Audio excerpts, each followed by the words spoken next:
In almost 6 years, I haven't found an ounce of forgiveness. I almost feel more guilty. Like I'll see the excitement on the kids' faces. We'll go off on a trip and it'll be the best day. We'll wake up. The kids aren't fighting. We're not arguing. We wake up and it's just bliss the whole day. We'll go out to the beach or we'll be in Spain and we're drinking espresso by the beach and the kids are frolicking and doing whatever they want to do and they're having the best day. And it'll shift and I'll just feel guilty. Like, I don't even deserve this. I don't. I don't deserve to be here. I don't deserve to have you. I don't deserve to have these kids. I ruined it. I ruined this whole thing. She didn't deserve it. You didn't do anything to warrant it. It was all just me, putting my individual needs above the needs of our group. And I hate myself for it. I find myself staring in the mirror quite a bit. Just disgusted. Like, all the good things you did, all that attaboys, all get taken away with one oh. That's how it feels.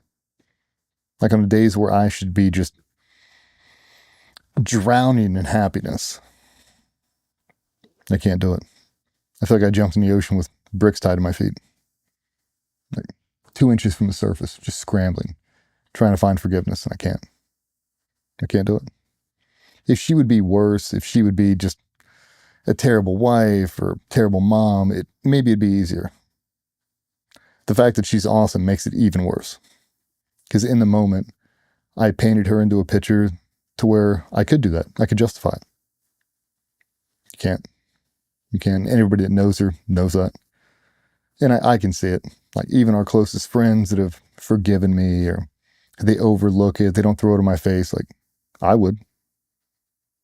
I mean, I've seen it. I've seen guys that I really looked up to. I love their wife. I love their dynamic together. And then you watch the whole relationship just chip away and self-destruct. And I'm like, you idiot.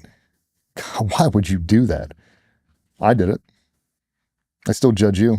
I know you judge me, even though you say you don't. Yeah, you do. Yeah, I really messed this whole thing up, and I don't deserve the things that I have. It's the truth. How do I make it right? Try to make everybody better than me.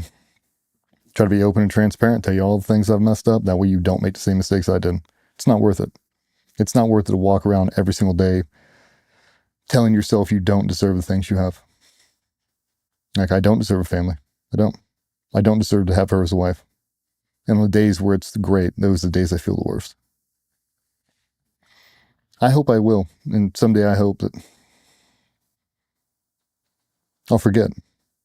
Maybe I'll get some advanced form of dementia and it'll just erase that part of my life and I'll just forget that one aspect and like, selective. I'll just erase that whole part of my memory and we'll be okay. But until then, it's heavy, man. It's super heavy.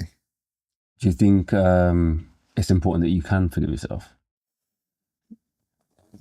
I think it's important long term to try to forgive yourself. But for right now, it's almost like a conscience. It sits on my shoulder, keeps me accountable. And it's like, better walk the straight and narrow. There are no more silver bullets. You fired them all. You got to be accountable every minute out of your day. And that's why it keeps me on a straight and narrow now. Like, I'll never put myself in a scenario where I could deviate off course again. I know what happens. Like, there's no temptation. I have nothing. I don't look at porn. I don't follow girls on social media. I don't have any female friends. Like, I am in isolation. I'm not doing that because I don't want to. I'm doing that because it doesn't serve me. Doesn't make my wife happy. Doesn't make our relationship stronger. Doesn't rebuild my seat at the table. I'm not doing that. I'm done. And I wish I just would have done that earlier. I wish I would have slapped myself in the face. I'm like, no. Nope. You want to be in isolation. You want to go on these trips. You can do that. You don't have to cheat on your wife. You don't have to do that. To me, that was part of the life. That was part of the cover. It's like, I'm single. Like, I'm not wearing a wedding ring. I'm in all these different states. I can do whatever I want to. But don't do that. There's no reason. She didn't deserve it. She was amazing.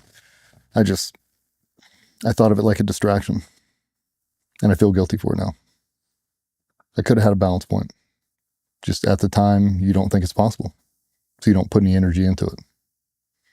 I wish I would have. You mentioned Jay there, and we're hoping if we can align to do a piece with Jamie, and I think it'll be really beneficial to have you talk about Jamie and him. I mean, how did it come about that you guys built such a strong relationship? Because it was, you didn't know him. Okay, so how did that come about? Jamie was still in the squadron, UKSF, and was buying our gear, belts, mounts, knives, all this stuff. And we were sitting here one day, and we got a package from the UK, and opened up, and it was a squadron plaque, and little handwritten note. He's like, "Hey, I know you guys don't know me. This is where I come from. I just want to say, great job. The content you guys put out, it's everything we're saying over here." And he goes, "It's just so refreshing to see you guys do it at that level and be open to share it." He goes, "We're watching all in the team room." He's like, "Everything you guys are saying is exactly what we need to hear." And he goes, "I just want to say thanks." Cool. Fast forward probably 2 years down the road, we're in the UK, our first trip over, and we meet up. We're over there with a company with a bunch of ex-regiment guys, and Christian Craighead's running around and all that stuff, and we end up going out to eat with a couple of regiment guys, and Christian, we're eating hamburgers right outside of Hereford, and he goes, "Hey, my mate just came back from deployment. He just landed, and he's going to meet us up here for a hamburger." I'm like, "Cool." We're in there, we're probably 15 minutes into a conversation, and Jamie walks up to the table, shook his hand, introduced himself, and that's how we started to figure out. He's like, "I'm the one that sent you the plaque." And we're like, "Okay, welcome home." Jay wasn't drinking at the time. I think he was on almost 1,000 days sober, and he was talking about getting ready to transition out, and we were sitting at this big U shape, and I'm sitting at the very end, and Jay sits at the very end. We sit across from each other. It was like the rest of the world stopped. The only thing I gave a shit about was directly in front of me, from shoulder to shoulder. That was it. Everything that came out of his mouth, he's a true believer. He was a direct representative of everything I want to be surrounded by. Mentally, physically, spiritually, tactically, emotionally. He is so well-rounded, and he is so devout that I'd take my team right now. And I knew it. As soon as I saw him, I was like, "Oh, I love this guy." Okay. Just kept talking.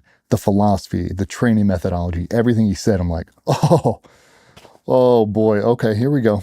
Here we go. And when he said it, he's like, "I'm thinking about getting out." I'm like, "Brother, if you want a job, I will launch your shit over to Virginia Beach right now. I would love to have you." And he's like, "Are you serious?" 100% I'm serious. He's like, "Okay, well, let's figure it out." And I think it was probably a couple weeks later, launched him on a plane over Virginia Beach. He stayed in my house for a couple weeks, lived with my family, came in, did whole morning routine. We got him training in the gym, recovery with Vernon, cold plunging, sauna, everything. Flew back to the UK, started winding everything down, brought him back. I think he stayed in my house for 2 months. Living in my guest room. We'd wake up every morning at 5 a.m. I'm making him coffee. We're driving in, listening to the same music. It was like I've known him my whole life.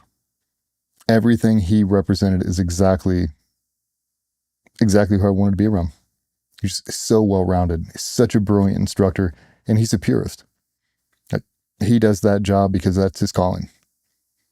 And I mean, he's got an amazing career, but his work ethic, his discipline, his patriotism it's unlike anybody else I've ever seen.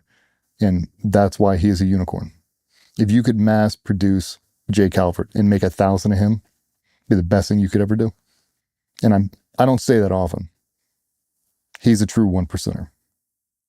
The situation, how it unfolded. So that happened in the middle of all of this, because you guys, he was coming out here to work. Yep. Here and stay here permanently. Yep. Yeah. Yep. So we put him in for an O1 visa. So he was traveling back and forth on Estes. So he'd come over for a couple of weeks. We'd fly him back, come over for a couple of weeks. We're house hunting. We're looking for apartments for him. Like, how are you going to sell your truck? We'll get you a truck over here. Like, all the different things. And he dropped all his stuff. He had to do something with, in London, it's like a checkout, out of the military. And he walked in, all this paperwork, dropped it off, and slams it. And he said the guy looked really confused at a computer screen and spun it around. And it said, "Mr. Calvert, you're under investigation on triple murder." And he's like, "Where?" He's like, "Iraq or Syria," whatever he said. He's like, "What?" He's like, "Yeah, man, I denied." And he's like, "Denied?" He's like, "Yeah." So he couldn't come back over. They pulled his ESTA, pulled all his visa paperwork. And he's like, "Not until the investigation's done." I think that investigation went 2 years.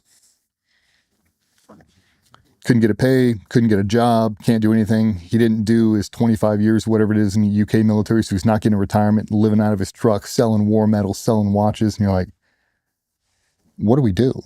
Like, how do we support this guy? And that was the whole issue, is like we couldn't pay him because now if you're getting paid by a U.S. entity, now the whole thing gets kind of messed up. And like now he's just suffering in silence. You're like, what do we do for this guy? What do we do? We got lawyers involved. And I mean, we've spent an astronomical amount of money on lawyers to try to get him approved. And the UK finally came to their senses and shut off the investigation. Yeah, it's clean and clear. They leave an asterisk next to it. Like, we could open this up whenever we want to. So that looks very dicey. And then we reapply for the visa. It comes through on the American side. And for whatever reason, the verbiage isn't cleaned up. It says he's still under investigation on triple murder. Now it gets shut down on the US side. You're like, oh, man, if you only knew who this guy was. If you only knew what we're trying to do. Like, we're trying to bring him over here to train our military, train our police officers, all the 2A, abiding citizens. Like, he's a knowledge transfer specialist, dude. He is the best in the business. What are you doing? And anybody who's ever met him will tell you the exact same thing. I mean, we've got dude from Danish Special Forces, Sweden, Switzerland, France, Belgium. Everybody who's ever met that dude has written a personal letter of recommendation. He is a true 1%er that will make America better. Doesn't matter. Now we got to get more lawyers spun up.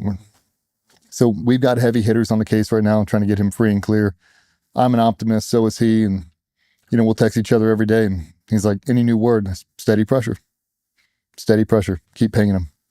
Keep pinging him. I don't want to have to ruffle a bunch of feathers and try to get a personal meeting with Donald Trump. But I mean, somebody has to do something. It's so unfair. And now you're seeing all this stuff with the guys in SASR in Australia. They're doing the exact same thing. Like, it's a witch hunt. I don't know why. I don't understand it. But I mean, you drug this guy through the mud. 6 of his mates for 2 years, ruined their lives. A bunch of the guys got out. One of the guys was Canadian, can't go back to Canada. Just, what are you doing? What are you doing? And ironically enough, the incident they said that he murdered people on, you gave him a Silver Star equivalent for it. You awarded him for it. And now you want to pretend like he did something wrong. It's crazy. Yeah, I mean, that's one hill that I'm willing to die for. I'll do anything to get him over here. He makes everybody better when you're around him. He is one of those true believers that just in proximity, if I just set him in the corner, everyone in this room would get better. You got to surround yourself with people like that. And they are not a dime a dozen. Couldn't think of a better representation for UKSF. He served with the unit down here with the Army. I mean, he's the guy. And I knew that from 30 seconds after I met him. This is my guy. And I feel a huge connection to him. He'll tell you the same thing. I feel like me and him were Klansmen back we did something together. My wife says the same thing. We'll sit on the couch. We have the same mannerisms. And we'll just sit there and talk smack for hours. She'll just look at us. She's like, it's so weird seeing you two idiots together. And we do. I love him unconditionally, man. I'd do anything for him.